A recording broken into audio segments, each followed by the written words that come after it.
Now I would like to turn to the ministers themselves who are present here today. And the issues that will be discussed and the strategies that they have developed to address them to some extent are ones that emerged from Beijing. Now, the first one that we will cover is economic empowerment of women, which was mentioned by Dr. Mongella as an ongoing issue. As was said earlier by Milan Verveer, the COVID-19 has somehow had a disproportionate impact on women, primarily because they became employed in areas that have been seriously hurt by this pandemic, in retail, for instance, in healthcare, where they are on the front lines, in travel and tourism, entertainment, in the lower rungs, if you will. And so they were last hired, first fired. And so right now we're looking at an economic scenario for women that doesn't look great. So I've invited two ministers to speak to you, to tell you about what they're trying to do. The first one is Dr. Nadine Gasman. She is the president of the Instituto Nacional de la Mujer, which is the National Institute for Women of Mexico, which is actually the Ministry for Women. Dr. Gasman has a very interesting background. She's actually a medical doctor who received her degree from Johns Hopkins University, as well as a master's from Harvard University in public health. She is also the former UN representative for UN Women in Brazil, and was the representative to Guatemala from UNFPA, which has to do with population issues. So, Dr. Gasman, the floor is yours. Thank you so much, Irene. I'm really very happy to be at this Global Summit of Women, at this Ministerial Roundtable, with people so committed to the agenda of women and girls to exchange good practices of the programs and initiatives that positively impact lives. I greet with pleasure all the ministers and allied women who accompany us, and especially you and Undersecretary General and UN Women Executive Director Phumzile Mlambo Ngcuka. And it was a pleasure to hear the first panel, and there's so much we have to still do and are doing. So I want to share with you a brief presentation of a comprehensive strategy for the economic autonomy of women that we are promoting from the government of Mexico in conjunction with the Ministry of Economy, the Ministry of Finance, and other secretariats and institutions. This comprehensive strategy aims to help expand opportunities for women to enter the job market formally, as well as participate in e-commerce and the export market. It is essential to create opportunities that could be sustainable over time.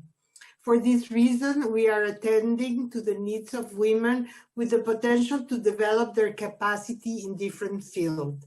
This initiative recognizes, as Sylvia was saying, the diversity and different needs of women in Mexico, which is why it contemplates the economic empowerment of women through different strategies.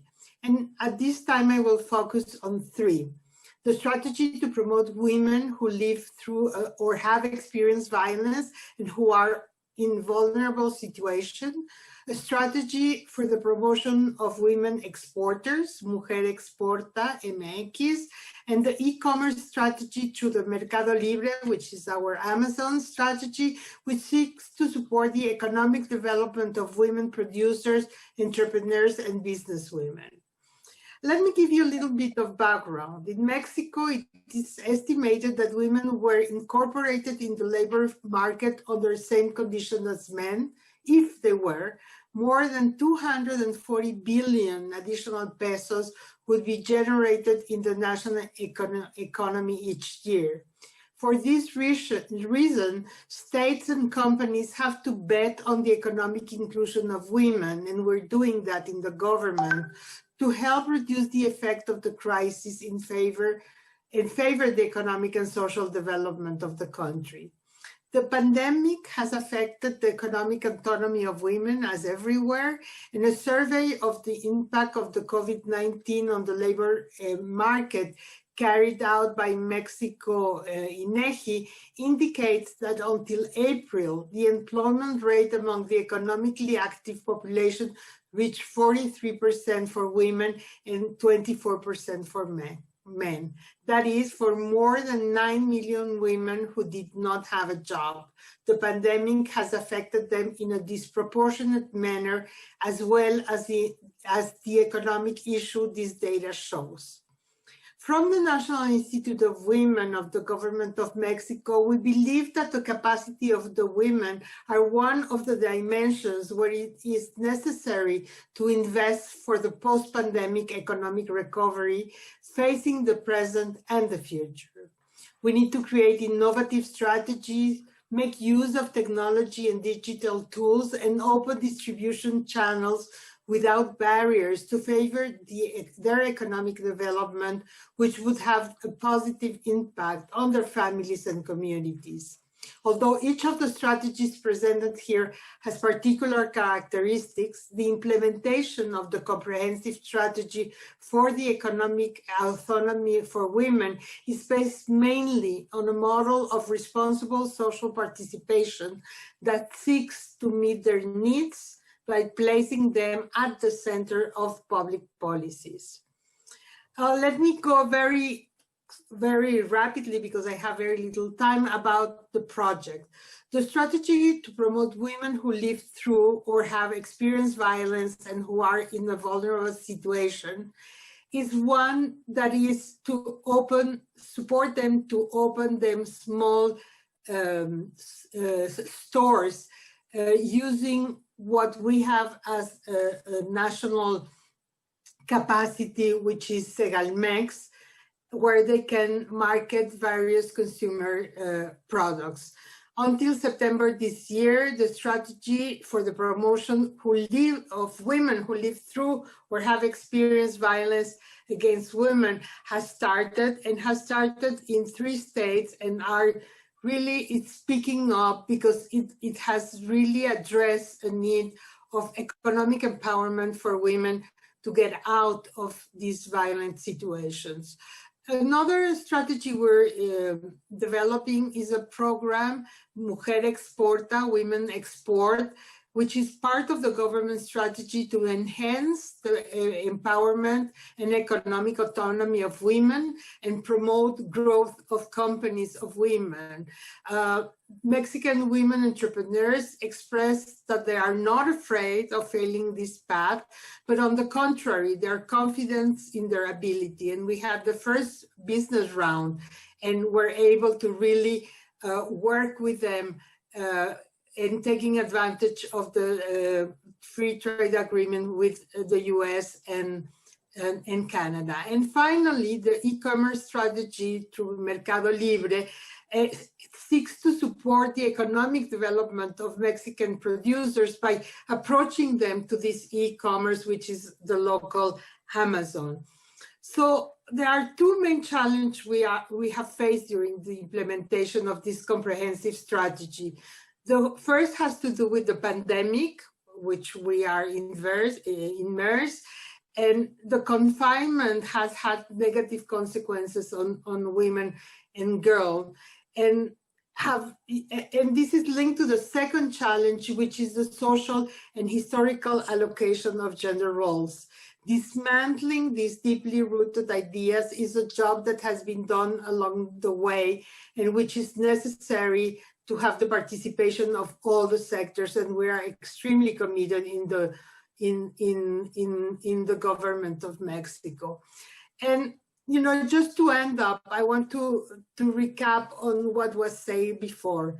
We had the time of the declarations, we had the time of the plan of actions. From the plan of action, the implementation of the Beijing platform was very successful in legislation. Now it's a time of implementation in supporting economically and in policies women. So that's what we are doing in the government of Mexico. That's how we are addressing this enormous challenge with the confidence that if we are able to increase women's participation, not only politically, but also economically, the world will change. Thank you very much. Thank you, Dr. Gasman, for that comprehensive look at how we can empower women in different sectors.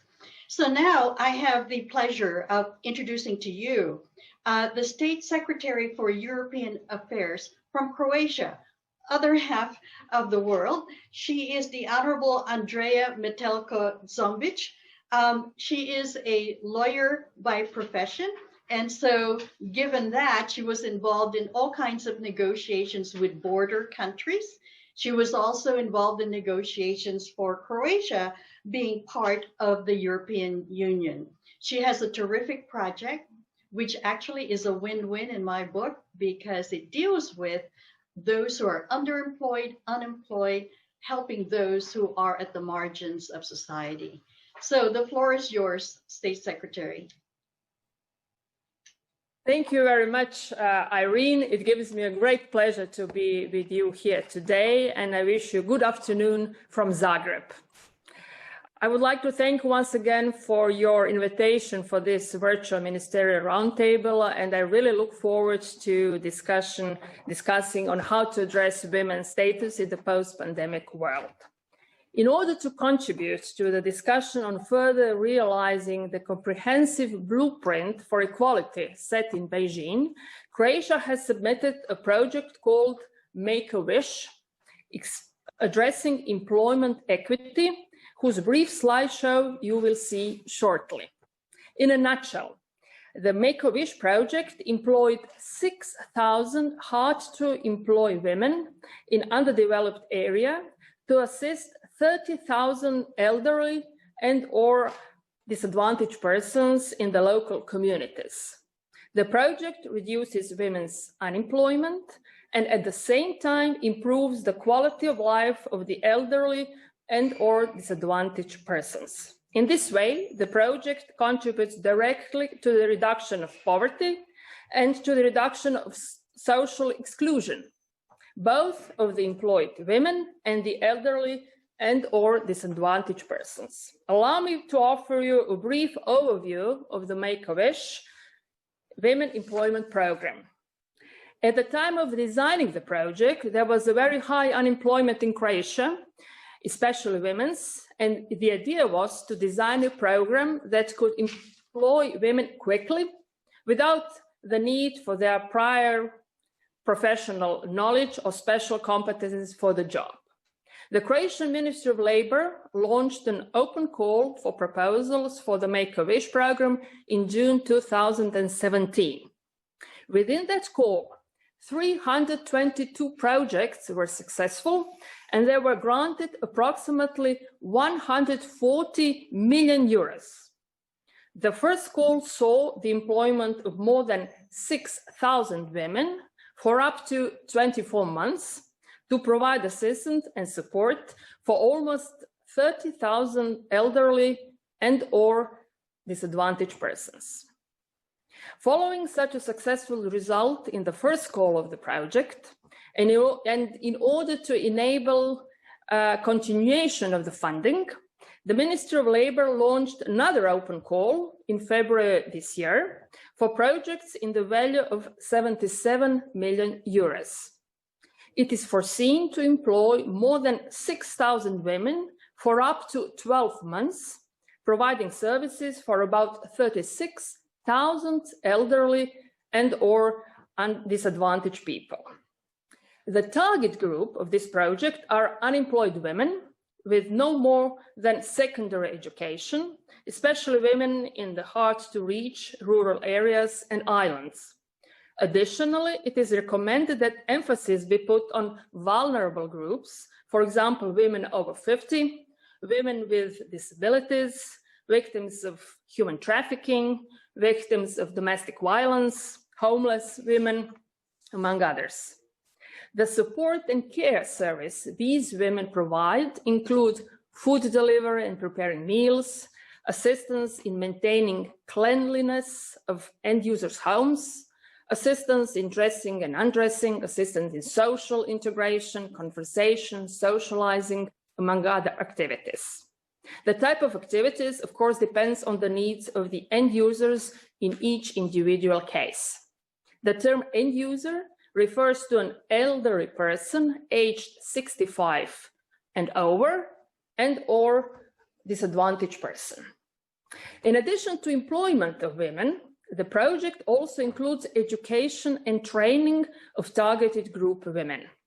In order to make women more competitive in the labor market upon completion of the project activities, women can be provided with additional education within the project for occupations deficient in their local community, which will enable them eventually to ensure and enhance their future integration in the labor market.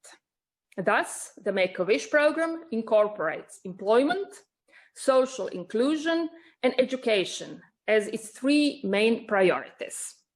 Women employed in Make-A-Wish project are paid a salary in the amount of a minimum wage in Croatia, and the end users are not charged in any way. Grants funded by the European Social Fund are awarded exclusively through public calls for project proposals. Eligible applicants include units of local and regional self-government and NGOs, together with the regional offices of the Croatian Employment Service and social welfare centers. In this way, since most local communities do not have their own funds for financing such activities, the Make-A-Wish program directly contributes to the reduction of poverty and social exclusion, and to revitalization of the rural and underdeveloped areas.